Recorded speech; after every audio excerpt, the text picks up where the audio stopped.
নমস্কাৰ বন্ধু-বান্ধৱীসকল, স্বাগতম জনাইছো আজি ভিডিঅ'লৈ। আজি ভিডিঅ'টো আপোনালোকৰ বাবে লৈ আহিছো সৌৰজগতৰ কেইটামান প্ৰশ্ন উত্তৰ আৰু প্ৰত্যেকটো প্ৰশ্ন উত্তৰ জ্ঞাত হয় নহয় তাক পৰীক্ষণ কৰিবৰ বাবে 3 ছেকেণ্ডকৈ সময় দিয়া হ'ব। গতিকে এই ধৰণৰ সাধাৰণ জ্ঞানৰ প্ৰশ্ন উত্তৰবোৰ লাভ কৰি থাকিবৰ বাবে আমাৰ চেনেলটো ছাবস্ক্ৰাইব কৰি লওক, লগতে বেল আইকনটো প্ৰেছ কৰিবলৈ নাপাহৰিব।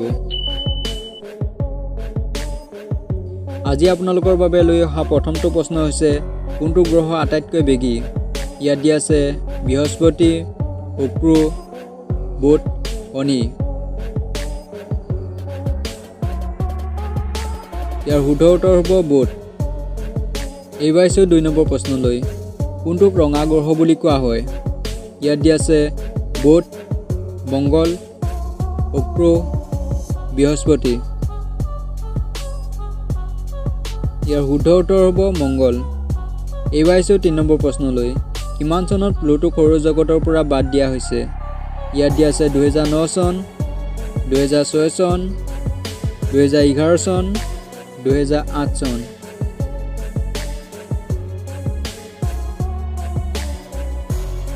ইয়াৰ শুদ্ধ উত্তৰ হ'ব 2006 চন। এইবাৰ আহিছোঁ 4 নম্বৰ প্ৰশ্নলৈ। 52 গ্ৰহ বুলি কাক কোৱা হয়? ইয়াত দিয়া আছে শুক্ৰ, বুধ, প্লুটো, ইউৰেনাছ। ইয়াৰ শুদ্ধ উত্তৰ হ'ব প্লুটো। এইবাৰ আহিছোঁ 5 নম্বৰ প্ৰশ্নলৈ। ভাৰতীয় মহাকাশ গৱেষণা প্ৰতিষ্ঠান ক'ত অৱস্থিত? ইয়াত দিয়া আছে মুম্বাই, পাটনা, বেংগালুৰু, কলকাতা। ইয়াৰ শুদ্ধ উত্তৰ হ'ব বেংগালুৰু। ইয়াক ইছৰোৰ নামেৰে জনাজাত।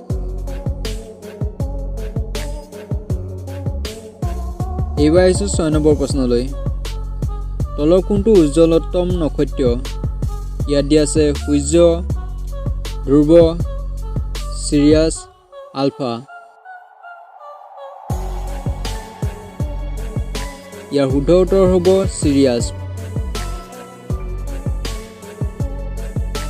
এইবাৰ আহিছোঁ 7 নম্বৰ প্ৰশ্নলৈ। এলি ধূমকেতুক শেহতীয়াকৈ কিমান চনত দেখা গৈছিল?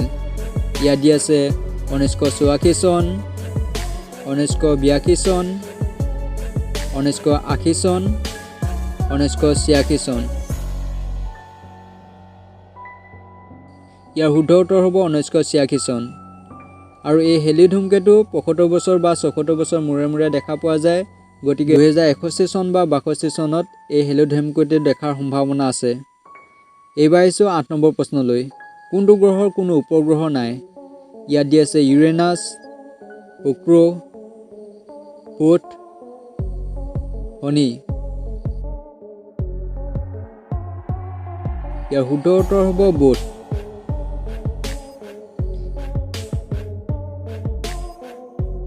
এইবাৰ আহিছোঁ 9 নম্বৰ প্ৰশ্নলৈ। কোনটো গ্ৰহক সন্ধ্যা তৰা বুলি কোৱা হয়?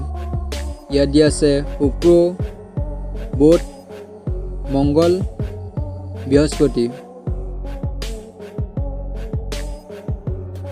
ইয়াৰ শুদ্ধ উত্তৰ হ'ব শুক্ৰ।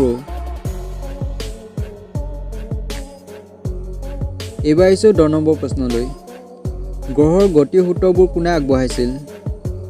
ইয়াত দিয়া আছে গেলিলিঅ', কেপলাৰ, লেপলেছ, নিউটন।